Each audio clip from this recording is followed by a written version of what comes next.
안녕하세요.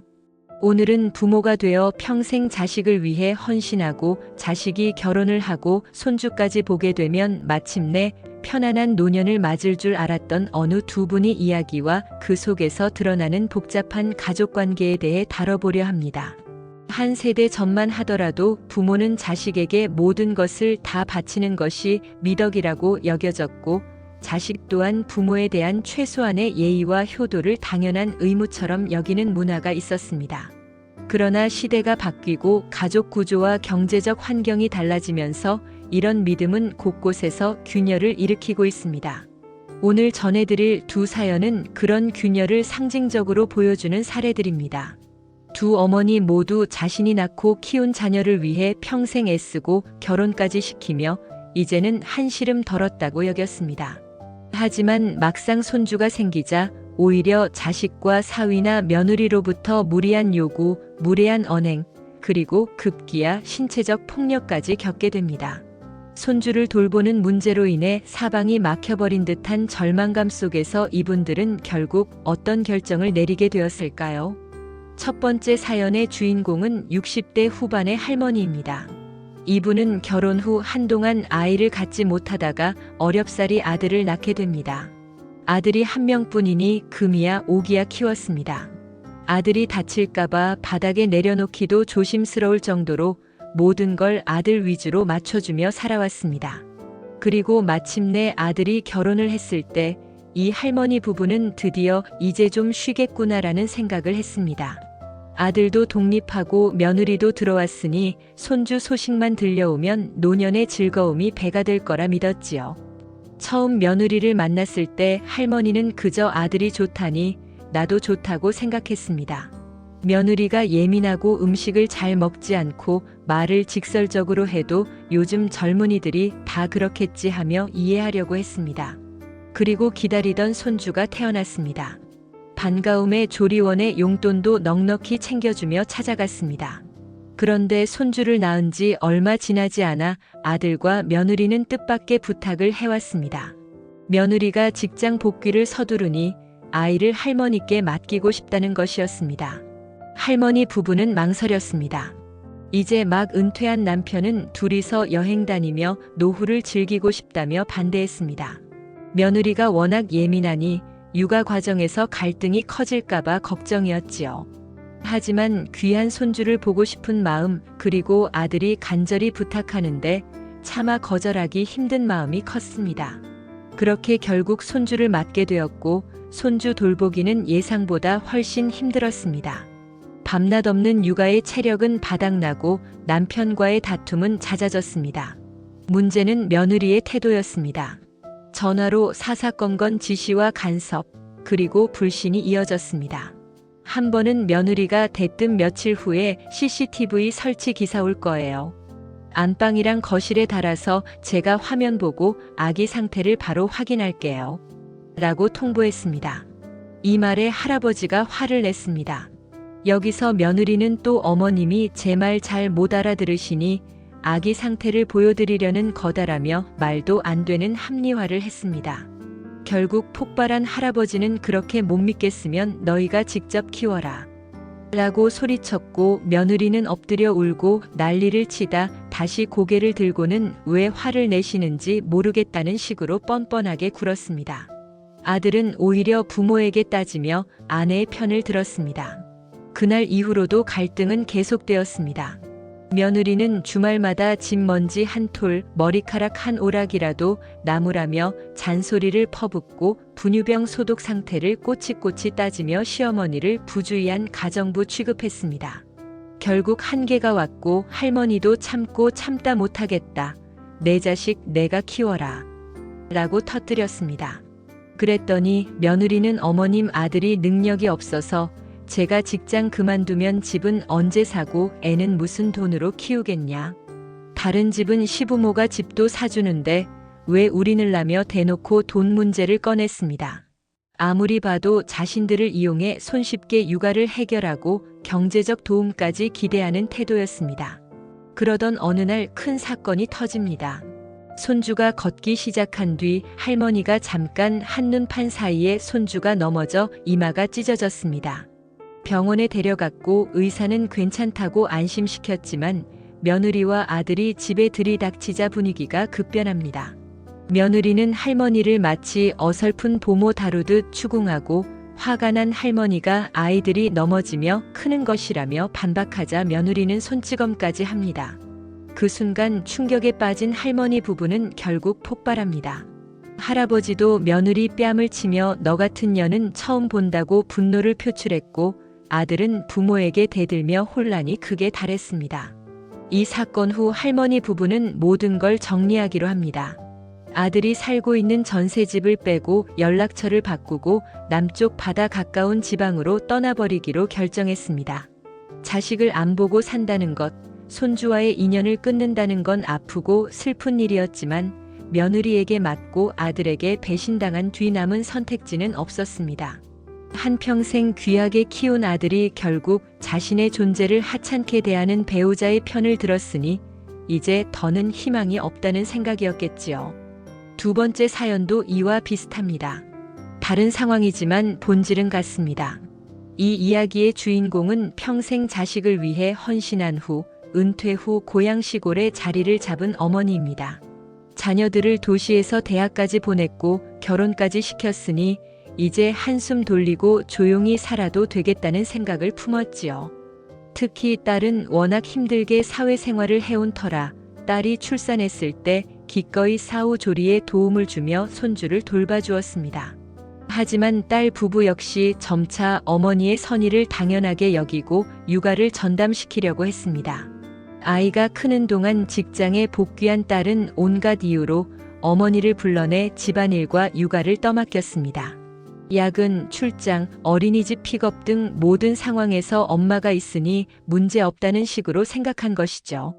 처음에는 애틋한 마음에 또 딸이 안쓰러워 거절하지 못했지만 시간이 갈수록 딸 부부는 당연한 듯 요구했습니다.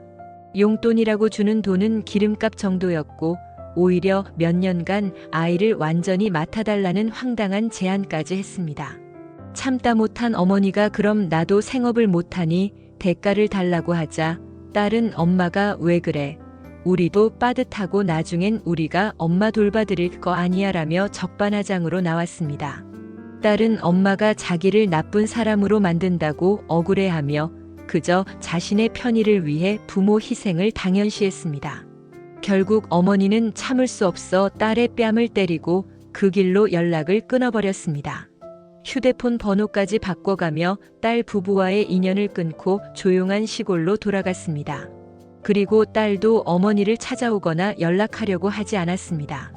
이 두 이야기에는 공통점이 있습니다. 부모는 평생 자식을 위해 투자했고 자식은 부모의 헌신을 당연한 것 또는 더 큰 지원을 끌어낼 수 있는 자원으로 여기기 시작한 순간부터 균형이 무너집니다. 손주를 키우는 문제는 원래 자식 부부가 책임져야 할 일이지만 한국 사회에서는 아직도 조부모가 손주 육아를 도와주는 것이 어느 정도 당연시되곤 합니다. 문제는 그 당연함을 넘어 조부모를 일종의 무료 육아 도우미로 인식하고 더 나아가 집, 경제적 지원까지 요구하며 부모를 존중하지 않는 상황에 이르렀다는 점입니다. 예전 세대는 부모와 자식의 관계를 일종의 숙명적이고 불가분한 정서적 유대라 믿었습니다. 부모는 무조건 희생하고 자식은 그에 대한 최소한의 감사와 예의를 갖추는 것이 이상적인 모습이었지요. 그러나 사회가 바뀌면서 자녀 세대는 점점 더 경쟁적인 환경에서 자신의 커리어를 위해 달려가고 그 과정에서 육아와 가사 부담을 시부모나 친정 부모에게 전가하기 쉽습니다. 특히 맞벌이 부부가 늘면서 이런 문제가 가속화됩니다. 경제적 어려움을 핑계로 부모에게 무한정의 도움을 기대하는 경우가 발생하면 부모는 점점 희생을 강요당하는 상황에 몰리게 됩니다. 여기서 중요한 것은 경계를 세우는 일입니다. 부모는 자식이 성인이 되었으면 독립적인 존재로 대하고 자식 역시 부모를 하나의 인격체로 여생을 존중해야 할 대상으로 바라봐야 합니다. 무한정의 희생은 당연한 것이 아니라 특별한 호의일 뿐이며 그 호의를 당연시하는 순간 인간관계는 무너지기 시작합니다. 두 사연의 어머니들은 결국 자식에게서 스스로를 분리하는 결정을 내렸습니다. 쉽지 않은 결정이었을 것입니다. 자식은 자신의 일부라고 생각하며 평생을 보살펴온 부모 세대에겐 아들을, 딸을, 손주를 외면한다는 것은 가슴에 구멍 나는 일이나 마찬가지입니다. 하지만 잘못된 관계에서 끝없이 소모되는 삶은 그저 고통만 남깁니다. 이런 결단은 어쩌면 그들에게 남은 마지막 자기 보호의 수단이었을 겁니다. 이 이야기를 듣는 우리는 어떤 생각을 할 수 있을까요? 맞벌이 부부들이 늘어난 지금 시대, 손주 육아 문제로 갈등을 겪는 집이 점점 많아지고 있습니다. 물론 모든 가정이 이토록 극단적이진 않을지라도 유사한 고민을 하는 부모와 자식이 아주 많습니다. 해결 방법은 결국 상호 존중과 대화, 그리고 서로의 한계를 인정하는 태도에서 나올 것입니다. 부모가 무조건 희생하는 모델은 더 이상 지속 가능하지 않습니다. 자식 세대는 부모를 하나의 독립된 존재로 나이 들었지만 여전히 자기 인생을 살아가야 할 사람으로 대해야 합니다. 부모 역시 자식에게 도움을 줄 때 희생이 아니라 선택이며 언제든 도움을 거절하거나 조건을 붙일 수 있다는 사실을 인식해야 합니다. 이렇게 해야만 부모도 자식도 스스로의 삶의 주인공이 될 수 있습니다. 그렇지 않으면 부모는 남은 노년을 속죄하듯 헌신하고 자식은 이를 디딤돌 삼아 무한정 편의를 누리는 기형적 관계에 갇히게 됩니다. 결국 이들 사연은 경종을 울립니다. 부모-자식 관계는 특별한 인연이지만 결코 한쪽의 희생을 전제한 종속적 관계로 변질되어서는 안 됩니다. 어쩌면 두 사연 속 부모들의 결단은 현재를 살아가는 많은 조부모 세대에게 하나의 메시지를 전합니다. 나를 돌보지 않고 평생 남 위해 헌신하다 보면 결국 내 삶은 사라지고 만다. 자식 키우느라 청춘을 바친 것도 모자라 손주 키우며 노년을 바칠 필요는 없습니다. 물론 상황에 따라 지원이 가능하고 자발적이라면 누구도 이를 탓할 이유는 없습니다. 하지만 억압적인 구조 속에서 강요된 희생은 언제나 상처만 남길 뿐입니다. 이 두 사연을 통해 다시 한번 생각해 봅시다. 가족은 서로를 돕고 의지하는 관계여야 하지만 그 도움은 상호 존중과 감사가 전제되어야 합니다. 부모가 줄 수 있는 것은 한정되어 있고 더는 예전처럼 희생을 당연시하는 시대가 아닙니다. 자식 역시 부모의 노년이 자유롭고 안정될 권리를 인정해야 합니다. 그래야 다음 세대의 부모-자식 관계는 좀 더 건강한 모습으로 거듭날 수 있을 것입니다. 많은 분들이 이 사연을 듣고 가슴 한켠이 답답해지실지도 모르겠습니다. 혹은 우리 집은 저 정도는 아니지만 한 번 더 생각해 봐야겠다라는 다짐을 하실 수도 있습니다. 그 어떤 형태로든 이 이야기가 여러분 삶에 작은 화두를 던져드릴 수 있길 바랍니다. 오늘 소개한 이 극단적이고 안타까운 사례가 더 나은 가족 관계를 고민하는 계기가 된다면 이 사연들을 전하는 의미가 있을 것입니다. 자식을 사랑하는 건 죄가 아닙니다. 하지만 자신을 잃어가며 하는 사랑이라면 그 관계는 이미 건강한 범주를 넘어간 것입니다. 이제는 부모도 자식도 서로를 하나의 독립된 인간으로 인정하고 힘들 때 도움을 청하되 그 도움에 대해 고마워하고 존중하는 태도를 가져야 할 때입니다. 그것이야말로 서로를 위한 그리고 다음 세대를 위한 지혜로운 선택일 것입니다. 다시 한번 이야기하겠습니다. 한국 사회에서 부모와 자식이라는 관계는 오랜 세월 동안 특별한 의미를 가져왔습니다. 부모는 자식을 위해 헌신하고 자식은 그에 대한 예우와 보답을 실천하며 살아가는 것이 당연시되던 때가 있었습니다. 그러나 현대에 이르러 가족의 형태와 역할, 가치관이 빠르게 변화하면서 이러한 전통적 믿음과 관행은 곳곳에서 흔들리고 있습니다. 오늘 들려드릴 두 명의 어머니 이야기는 더 이상 예전처럼 무한정 희생하는 부모와 그 희생을 당연하게 여기는 자식 간의 관계가 건강하게 유지되기 어렵다는 사실을 극명하게 보여줍니다. 첫 번째 할머니는 60대 후반에 접어든 시점, 하나뿐인 귀한 아들을 결혼시키고 손주까지 본 후에야 자신의 노후를 편히 보낼 수 있으리라 기대했습니다. 그러나 손주 육아를 둘러싼 갈등은 그녀의 바람을 산산조각냈습니다. 오랜 기다림 끝에 얻은 아들은 금이야 오기야 키운 탓에 독립심보다는 부모에 대한 의존, 희생을 당연히 여기는 마음을 키웠고 며느리 또한 직장 복귀를 명분으로 손주를 시부모에게 맡기는 것을 너무나 자연스러운 일로 여겼습니다. 며느리가 예민하고 까다로운 성격이라는 점, 집안 곳곳의 청결 상태나 육아 방식까지 시시콜콜 간섭하는 태도는 이미 한계를 넘어선 것이었지만 할머니 부부는 그래도 참으려 노력했습니다. 하지만 CCTV 설치를 강행하겠다는 며느리의 요구, 더 나아가 손주가 넘어져 다친 일을 계기로 터져나온 며느리의 손찌검은 부모 자식 관계에 기본적 예의마저 무너뜨렸습니다. 며느리는 시어머니를 보살펴야 할 아이의 담당자 정도로 여기며 인격적 존중 없이 대했고 아들 또한 이런 상황에서 부모 편이 아닌 아내 편에 서는 이해 불가능한 모습을 보였습니다. 결국 할머니 부부는 울분을 토하며 전세를 빼고 지방으로 떠나버리는 극단적인 선택을 했습니다. 자신의 인생을 되찾기 위해 더 이상 자식에게 희생하지 않겠다는 다짐을 실천한 것입니다. 두 번째 사연의 주인공 역시 비슷한 문제를 겪었습니다. 평생 자식들에게 모든 것을 쏟아붓고 결혼까지 시키며 시골에서 조용한 노년을 준비한 어머니였습니다. 딸이 출산하자 싸우조리를 도와주었고 손주가 안정될 때까지만 육아를 책임지며 딸 부부에게 힘을 보탰습니다. 그러나 딸 부부는 점차 어머니의 헌신을 당연한 것으로 여기고 끝없이 요구했습니다. 야근, 출장 등 어떤 상황에서도 어머니를 부르는 것이 일상화되었고 심지어 어린 손주를 몇 년간 아예 맡아달라는 황당한 제안까지 했습니다. 딸은 엄마에게 돈 문제를 언급하거나 나중에 엄마 돌봐줄 테니 지금 희생하라는 식의 반협박까지 서슴지 않았습니다. 결국 참고 참던 어머니는 딸의 뺨을 치며 분노를 표출했고 관계를 단절해버렸습니다. 이러한 사례들은 단순히 특정 가정의 비극이 아닙니다.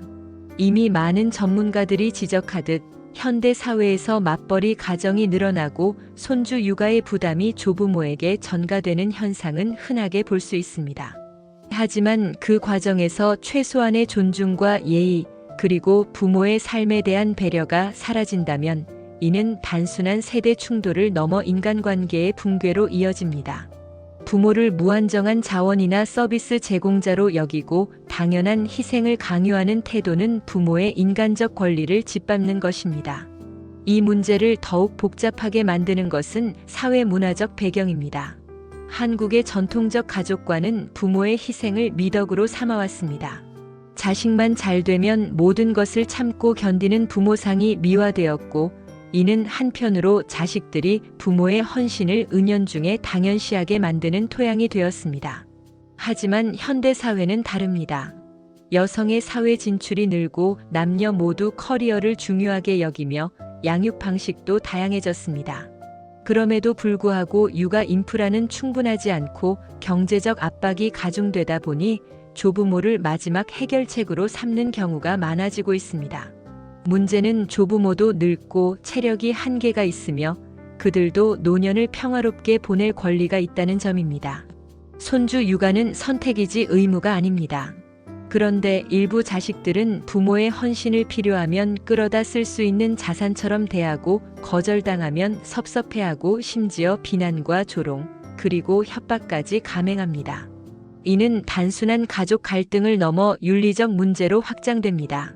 두 사연 모두 극단적 상황으로 치달았던 이유는 자식 세대가 부모를 인간으로서 존중하지 않고 부모 세대가 스스로 노라고 말할 수 있는 권리를 포기해온 문화적 관성이 만나 불거진 결과입니다. 부모가 자신의 한계를 명확히 하고 무리한 요구에 단호히 거절하는 방식으로 경계를 설정했다면 이 지경까지 오지는 않았을 것입니다. 또한 자식이 부모를 독립된 개인으로 여기고 자신의 문제를 스스로 해결하려는 책임감과 경제적 정서적 독립심을 갖추었다면 불행한 단절은 피할 수 있었을지도 모릅니다. 여기서 한 번 더 생각해 봐야 할 점은 이런 문제가 앞으로 더 자주, 더 널리 발생할 가능성이 크다는 사실입니다.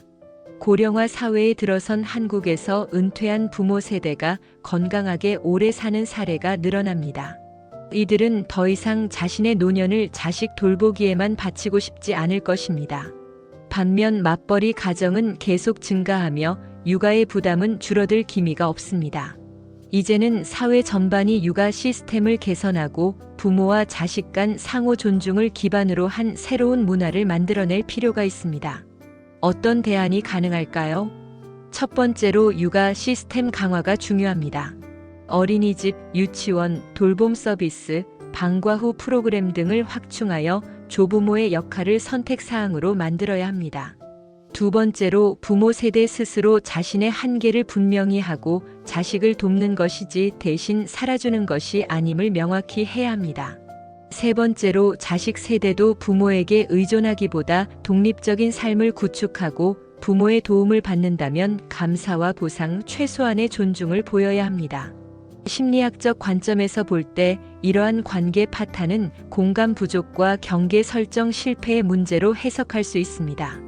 자식 측에서는 부모가 자신을 위해 헌신하도록 프로그램화되어 있다고 착각하는 경향이 있고 부모 측에서는 자식에게 미안하지만 이제는 힘들다라는 말을 하지 못하는 죄책감을 느낄 수 있습니다. 따라서 가족 상담 전문가들은 서로 솔직한 대화와 협상이 중요하다고 강조합니다. 도울 수 있는 범위, 도와줄 때의 조건, 그리고 부모가 희생했을 때 자식이 감당해야 할 책임 등을 구체적으로 명문화하고 합의할 필요가 있다는 것입니다. 두 사연 속 어머니들은 이미 한계를 넘어섰기에 극단의 결정을 내렸습니다. 자식과 단절하고 지방으로 떠나거나 전화번호를 바꾸고 연락을 끊어버리는 것은 최후의 방어기제에 가깝습니다. 이 결말은 안타깝지만 동시에 부모도 인간이며 자신의 삶을 지킬 권리가 있음을 상기시켜줍니다. 이분들의 선택은 다른 부모 세대에게 하나의 경고문이 될 수 있습니다. 무한 희생은 당연하지 않다. 필요하다면 단절을 통해서라도 나를 보호해야 한다. 물론 단절은 최선의 해결책은 아닐 것입니다. 가족 관계는 소중하고 모두가 상생할 길이 있을 때 가장 바람직합니다. 하지만 그러한 상생을 위해서는 모두가 현실을 직시하고 배려와 존중, 소통을 통해 새로운 관계 패러다임을 형성해야 합니다. 부모는 공짜 돌봄 서비스가 아니며 자식도 부모의 삶에 무한한 간섭권을 갖고 있지 않습니다. 우리가 할 수 있는 일은 무엇일까요? 먼저 이 문제를 사회적 차원에서 인식해야 합니다. 노인 복지와 함께 조부모 육아 문제, 맞벌이 가정 지원책을 통합적으로 검토할 필요가 있습니다. 미디어에서도 조부모 육아를 당연히 여기거나 부모 희생을 미화하는 스토리 대신 균형 잡힌 가족 관계를 조명하는 콘텐츠가 필요합니다.